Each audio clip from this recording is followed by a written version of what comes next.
అసలు మనం ఏదైనా ఎలా నేర్చుకుంటాం ఆలోచించారా ఎప్పుడైనా? ఈ ప్రశ్నకు సమాధానం మనం నేర్చుకునే విధానం వెనకున్న డిజైన్లోనే దాగిఉంది. రండి, ఈరోజు మనం ఆ పాఠాల రకాలను, వాటి వెనుకున్న పద్ధతులను కొంచెం లోతుగా చూద్దాం. సరే, ఒక్కసారి ఆలోచించండి. ఒక హిస్టరీ లెక్చర్ వినడానికి, ఒక సైన్స్ ల్యాబ్లో ప్రయోగం చేయడానికి ఎంత తేడా ఉంటుంది కదా? ఒకచోట మనం కేవలం వింటాం, మరోచోట మనమే స్వయంగా చేస్తాం. ఎందుకిలా? ఈ తేడా వెనుక ఒక పెద్ద కారణమే ఉంది. ఆ తేడా అనేది యాదృచ్ఛికంగా వచ్చింది కాదు, అది కావాలనే ఉద్దేశ్యపూర్వకంగా డిజైన్ చేసింది. అవును, మనం నేర్చుకునే ప్రతి పాఠం వెనుక ఒక పద్ధతి, ఒక పక్కా ప్రణాళిక ఉంటుంది. ఆ ప్రణాళికకే ఒక పేరుంది, అదే బోధనాశాస్త్రం. ఇంగ్లీష్లో పెడగాజీ అంటారు. సింపుల్గా చెప్పాలంటే ఇదొక పాఠానికి బ్లూ ప్రింట్ లాంటిదన్నమాట. సరే, ఇప్పుడు ఈ బ్లూ ప్రింట్ ఆధారంగా ఉండే రెండు ముఖ్యమైన లెర్నింగ్ మోడల్స్ ఏంటో చూద్దాం.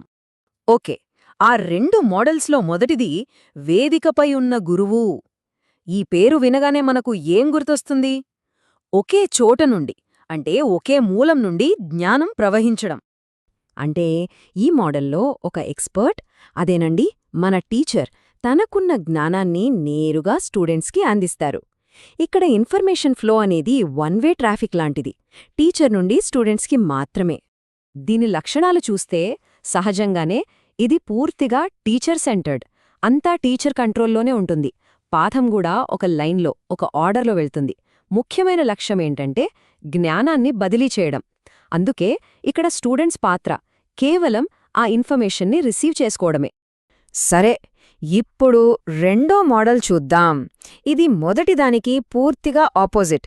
దీని పేరు పక్కన ఉండి మార్గనిర్దేశం చేసే మార్గదర్శి. ఇక్కడ సీన్ మొత్తం రివర్స్ అవుతుంది. చూద్దాం ఎలాగో. ఈ పద్ధతిలో స్టూడెంట్స్ కేవలం వినే పాత్రలో ఉండరు, వాళ్లే యాక్టివ్గా పార్టిసిపేట్ చేస్తూ వాళ్లకు వాళ్లే విషయాలను కనుక్కుంటారు. మరి టీచర్ ఏం చేస్తారు? ఇక్కడ టీచర్ ఒక ఎక్స్పర్ట్లా కాకుండా ఒక గైడ్లా, ఒక కోచ్లా పక్కనుండి సహాయం చేస్తారంతే. సో దీని క్యారెక్టరిస్టిక్స్ ఏంటి? ఇది స్టూడెంట్ సెంటర్డ్, అంతా స్టూడెంట్ చుట్టూనే తిరుగుతుంది. ఇక్కడ కొలాబరేషన్కి, ప్రాబ్లమ్ సాల్వింగ్కి, కొత్త విషయాల్ని ఎక్స్ప్లోర్ చేయడానికి ఎక్కువ ఇంపార్టెన్స్ ఉంటుంది. అందుకే ఇక్కడ స్టూడెంట్స్ కేవలం శ్రోతలుగా మిగిలిపోరు, యాక్టివ్ పార్టిసిపెంట్స్గా మారిపోతారు. సరే, ఈ రెండింటినీ చూశాం కదా. మరి ఏది బెస్ట్, ఏది మంచి పద్ధతి? నిజం చెప్పాలంటే రెండూ ఒకదానితో ఒకటి పోటీ పడట్లేదు. ఇవి వేర్వేరు పనులకు వాడే టూల్స్ లాంటివి. ఏ పనికి ఏ టూల్ వాడాలో తెలిసినట్టు, ఏ లక్ష్యానికి ఏ పద్ధతి వాడాలో తెలియాలి. ఈ రెండింటినీ పక్కపక్కన పెట్టి చూస్తే తేడాలు ఇంకా క్లియర్గా అర్థమవుతాయి. చూడండి, ఒక మోడల్లో టీచర్ పాత్ర ఎక్స్పర్ట్ అయితే రెండో దాంట్లో ఫెసిలిటేటర్. అలాగే స్టూడెంట్ పాత్ర కూడా లిజనర్ నుండి ఇన్వెస్టిగేటర్గా మారుతుంది. అందుకే బేసిక్ విషయాలు, ఫ్యాక్ట్స్ చెప్పటానికి గురువు మోడల్ బెస్ట్. అదే కాంప్లెక్స్ ప్రాబ్లమ్ సాల్వ్ చేయాల్సొచ్చినప్పుడు మార్గదర్శి మోడల్ బాగా పనిచేస్తుంది. ఈ తేడాలు అర్థం చేసుకోవటం కేవలం టీచర్లకో, స్టూడెంట్స్కో మాత్రమే కాదు, ఇది మనందరికీ చాలా ముఖ్యం.